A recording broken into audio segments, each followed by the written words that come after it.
প্ৰাথমিক বিদ্যালয়ৰ অষ্টমমান শ্ৰেণীৰ অধ্যয়নৰত এগৰাকী ছাত্ৰী।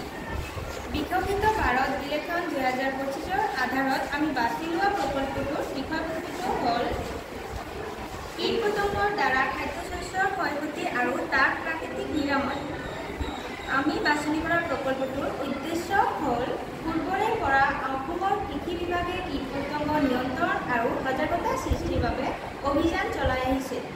এই প্ৰচেষ্টাবোৰক লক্ষ্য কৰি আমিও কৃষক বন্ধুসকলক কিছু পৰিমাণে সকাহ দিয়াৰ উদ্দেশ্যে উপৰিও প্ৰকল্পৰ বিষয়টো আমি বাছি লৈছোঁ।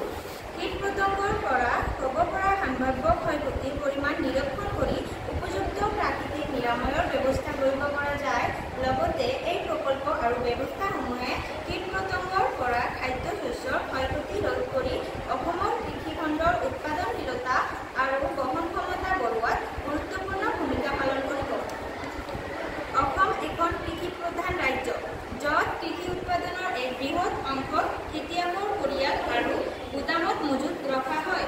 কিন্তু আৰ্দ্ৰ জলবায়ুৰ বাবে মজুত শস্যত পোক-পতংগৰ সংক্ৰমণ হোৱাৰ সম্ভাৱনা বেছি থাকে, যাৰ ফলত খেতিয়কসকল বৃহৎ লোকচান হয়।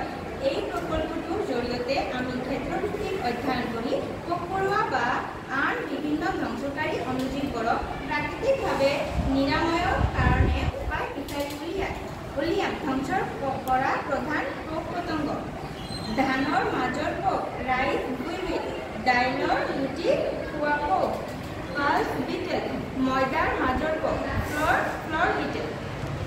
ধন্যবাদ।